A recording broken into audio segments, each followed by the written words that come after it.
أشهد أن لا إله إلا الله وحده لا شريك له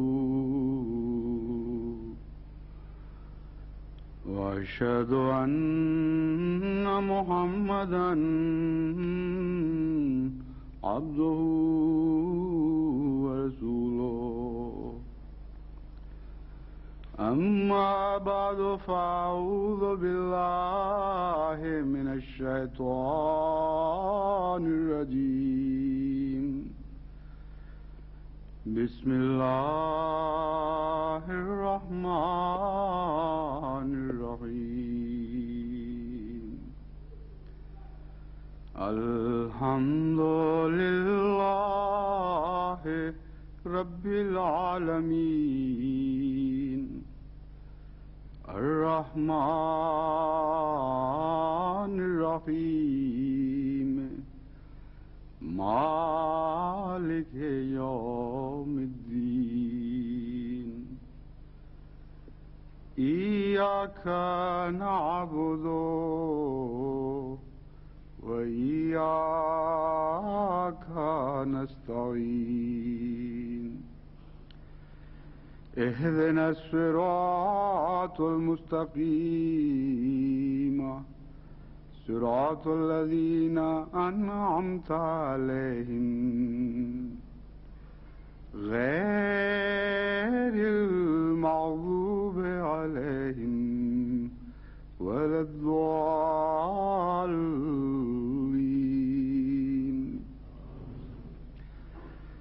لقد كان لكم في رسول الله أسوة حسنة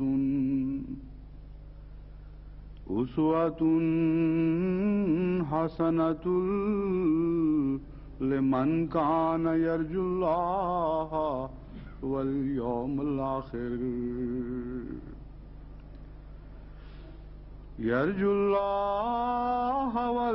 الآخر وذكر الله كثيرا.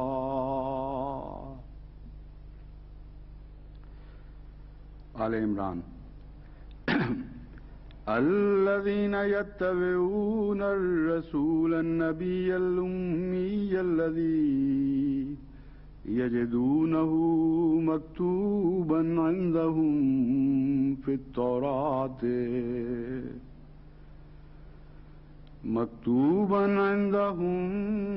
التوراة والإنجيل يأمرهم بالمعروف وينهاهم عن المنكر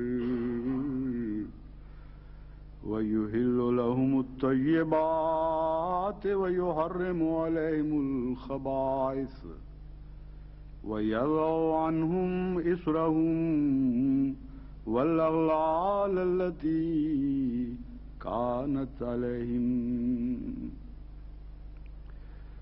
فالذين آمنوا به وعزروه ونصروه واتبعوا النور الذي أنزل معه أولئك هم المفلحون.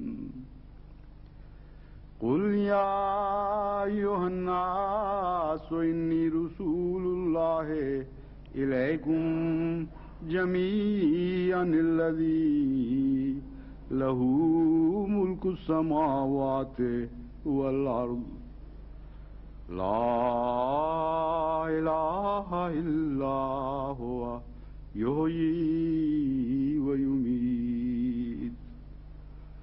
فآمنوا بالله ورسوله النبي الأمي الذي يؤمن بالله وكلماته واتبعوه لعلكم تهتدون.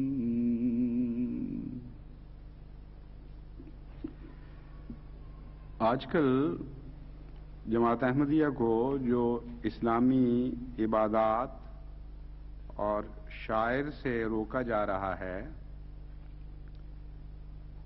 اس کی بڑی وجہ یہ بیان کی جاتی ہے کہ تم ہماری نقالی کرتے ہو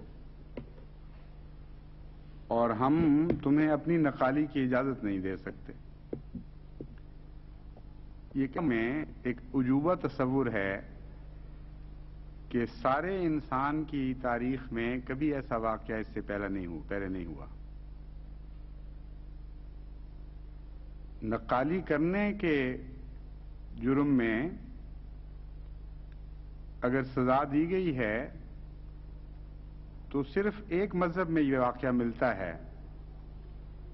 اس لیے یہ کہنا تو درست نہیں کہ ساری دنیا میں یہ واقعہ نہیں ہوا. ہاں، ایک مذہب میں ایسا واقعہ ضرور گزرا ہے کہ جس میں نقالی کے جرم میں بعض لوگوں کو سزائیں دی گئیں اور مذہب کا حصہ بنا کر دی گئیں، اور وہ ہندو مذہب ہے. ہندو مت میں جو مختلف ذاتوں کے تصور ہیں ان کی روح سے جو برہمن کو عبادت کے حقوق ہیں وہ شودر کو حاصل نہیں. اس لیے وہ جو برہمن کی عبادتیں ہیں ان میں اگر شودر بھی شامل ہو جائے اور وہی باتیں شروع کر دے جو برہمن کرتے ہیں تو اس کے لیے ایک سزا مقرر ہے.